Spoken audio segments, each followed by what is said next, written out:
பே பண்ணிட்டேக்கா, ஒரு தடவை செக் பண்ணிக்கோங்க அக்கா. ரிசீவ் ஆயிடுச்சுமா.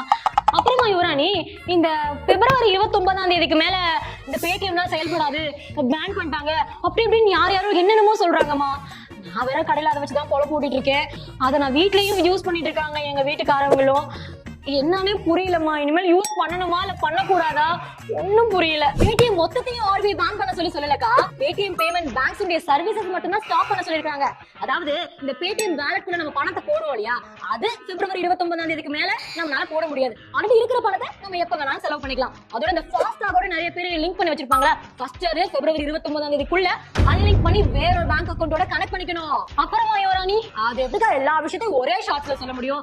ஆல்ரெடி இந்த பேடிஎம் பேனை பத்தின விஷயங்கள் யுவராணி ஒரு வீடியோ பண்ணிருக்காங்க. அந்த வீடியோட லிங்க் இங்க கொடுத்திருக்கோம், போய் செக் பண்ணி பாருங்க. இதோ இப்பவே போய் அந்த முழு வீடியோவை நான் பாக்குறேன்.